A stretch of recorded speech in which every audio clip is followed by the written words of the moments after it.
எக்ஸ்பெக்டே பண்ணலை. மக்கள் நிறைய பேர் வந்து எல்லாமே பாசிட்டிவ் ரிவ்யூஸாக கொடுக்காங்க. எல்லாருமே ப்ரௌடாக ஃபீல் பண்ணுறோம், நீங்கள் தான் பெரிய இன்ஸ்பிரேஷன்லாம் சொல்லும்போது ரொம்ப ஹாப்பியாக இருக்குது. ஸோ நீங்கள் வெளியே வந்த உடனே நீங்கள் ஃபஸ்ட்டு பண்ண விஷயம்னா என்ன விஷயம்? அது என்னோடய ஐஜியில் வந்து என்னோட சோஷியல் மீடியாவில் வந்து எவ்வளோ ஃபாலோவர்ஸ் இருக்காங்க அப்படின்னு பார்த்தேன். ஏறி இருக்கா? எப்படி வந்திருக்கு? ஏறி இருக்கு. அமேசிங். ஸோ பிக் பாஸோட ஓவரால் எக்ஸ்பீரியன்ஸ் எப்படி இருந்துச்சு உங்களுக்கு? வாழ்க்கையில் மறக்க முடியாத ஒரு அனுபவமாக இருந்தது. நிறைய கற்றுக்கிட்டேன். நிறைய ஒவ்வொரு மனுஷங்களும் ஒவ்வொரு மாதிரியான கேரக்டரில் இருக்காங்க அப்படிங்கிறத வந்து நான் கற்றுக்கிட்டேன். ஸோ உங்களுக்கு வந்து விக்ரம் வந்து மைண்ட் மேனிபுலேஷன் பண்ணுறாங்கன்னு நினைக்கிறீங்களா? இல்லை.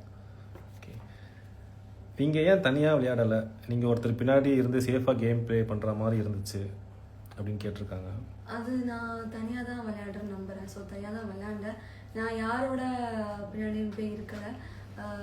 விக்ரம் ஏதாச்சும் மிஸ்டேக்ஸ் பண்ணால் கூட நான் சுட்டி காமிச்சிருக்கேன்.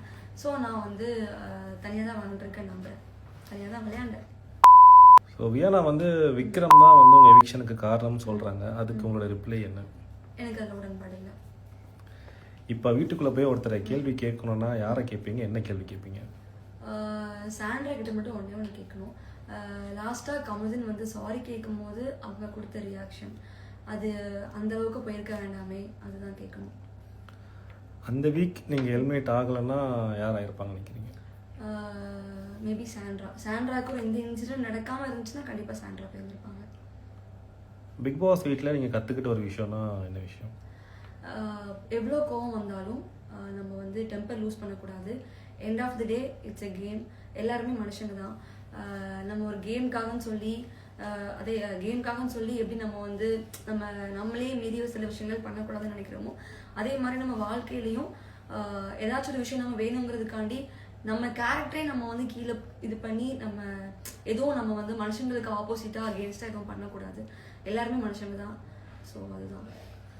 உங்களுக்கு பிடிச்ச டாஸ்க்னா எந்த டாஸ்க் சொல்வீங்க? எனக்கு நான் ஒரு 6 மணி நேரம் நின்னுல, அதுதான். திவ்யா பற்றி சொல்லுங்கள். திவ்யா ஒரு நல்ல பர்சன், ஒரு நல்ல ஒரு கேமர். இந்த கேம் எப்படி விளையாடுன்னு நல்லா புரிஞ்சு விளையாடுறாங்க. அவ்வளோதான். பிக் பாஸ் வீட்டுக்குள்ளே மறக்க முடியாத ஒரு மெமரினா என்ன மெமரி? பிக் பாஸ் என்கிட்ட நான் பேசினது. அதுக்கப்புறம் எங்கள் அம்மா அப்பா உள்ளே வந்தது, என்னோட பேரண்ட்ஸ் உள்ளே வந்து, என் ஃபேமிலி உள்ளே வந்தது நான் மறக்கவே மாட்டேன். ஸோ மறக்கக்கூடிய மெமரினா என்ன மெமரி சொல்லுவீங்க? காரில் நடந்த விஷயங்கள். ஓகே, இப்போ வெளியே வந்த பிறகு யாரு கூட ஃப்ரெண்ட்ஷிப் வச்சுக்கணும்? நீங்கள் எந்த கண்டஸ்டன்ஸ் கூட ஃப்ரெண்ட்ஷிப் வச்சுக்கலாம்னு சொல்லிட்டு நீங்கள் நினைக்கிறீங்க? விக்ரம் சபரி. இவங்க கூட சவகாசமே வேண்டாம்னா யாரை சொல்லுவீங்க? அப்படி யாருமே இல்லை.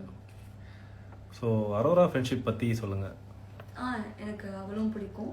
கண்டிப்பாக அவள் கூட நான் வந்து அந்த ஒரு பாண்டு வந்து எப்போவுமே இருக்கும். வெளியே வந்ததுக்கு அப்புறமே நாங்கள் கண்டினியூ பண்ணுவோம்.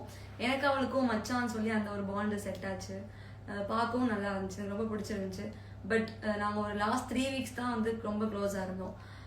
பட் வெளியே வந்ததுக்கப்புறம் கண்டிப்பாக அந்த ஒரு பாண்ட் இருக்கும். ஸோ யார் டைட்டில் வின் பண்ணுவாங்க நினைக்கிறீங்க நீங்கள்? வினோத் நான் நினைக்கிறேன். ஏன்னா அவங்களுக்கு நல்ல சப்போர்ட் இருக்குது. ஸோ அவங்க வின் பண்ணுவாங்கன்னு நினைக்கிறேன். ஸோ இங்கே ஸோ மச் லவ் ஃப்ரம் மக்கள். ஸோ மக்களுக்கு என்ன சொல்ல விரும்புகிறீங்க? மக்களே ரொம்ப ரொம்ப நன்றி. நான் எதிர்பார்க்கவே இல்லை இவ்வளோ லவ் அண்ட் சப்போர்ட் கொடுப்பீங்கன்னு சொல்லி. இவ்வளோ நாள் எனக்கு ஓட் பண்ணி, உங்கள் வீட்டு பிள்ளைய நினச்சி எனக்கு ஓட் பண்ணி சப்போர்ட் பண்ண எல்லா மக்களுக்குமே ரொம்ப ரொம்ப நன்றி. கண்டிப்பாக வந்து நான் மேபி நீங்கள் எக்ஸ்பெக்ட் பண்ண மாதிரி நான் வந்து விளையாடாம இருந்தால் என்னை மன்னிச்சிருங்க. நான் என்னோடய ஃபுல் எஃபர்ட்ஸ் கொடுத்துருக்கேன். என்னோடய டாஸ்க்லேயும் சரி, எனக்கு ஏதாவது கேரக்டர் இருந்தால் கூட நான் வந்து எனக்கு தெரியலனா கூட எடுத்து பண்ணியிருக்கேன். ஸோ என்னோடய பெஸ்ட் நான் கொடுத்துருக்கேன். அண்ட் இவ்வளோ நாள் என்னை நீங்கள் உள்ளே வச்சு என்னை சேவ் பண்ணி காப்பாற்றின எல்லா மக்களுக்குமே ரொம்ப. சுபிட்ஸ் அவங்களோட ஃபஸ்ட்டு இன்டர்வியூ கொடுத்து முடிச்சிட்டாங்க. ஸோ இதில் வந்து பார்த்தீங்கன்னா சாண்ட்ரா மட்டும் அவங்க அட்டாக் பண்ண மாதிரி தெரியுது. ஸோ சாண்ட்ரா வந்து ரொம்ப நடிச்சிட்டாங்களோன்னு சொல்லிட்டு அவங்களுக்கே ஃபீல் ஆயிருக்கும் போல். வெளியில் வந்து ஆடியன்ஸ் ரியாக்ஷனை பார்த்து ஆமாம் அப்படி தான் நடிச்சிருக்காங்க போலன்னு சொல்லிட்டு தெரிஞ்சிருக்க போல. ஸோ அதனால் சாண்ட்ரா மட்டும் நெட்டிவாக சொல்லியிருக்காங்க. மற்றபடி நான் விக்ரம் கூட வெளியில் வந்து பேசுவேன், சபரிட்ட பேசுவேன். அண்ட் வியானா வந்து அவங்கள பற்றி சொன்ன கருத்தை அது வந்து பார்த்தீங்கன்னா நிராகரிச்சுட்டாங்க. ஸோ மற்றபடி எல்லாமே நல்லா பேசியிருந்தாங்க இன்டர்வியூவில்.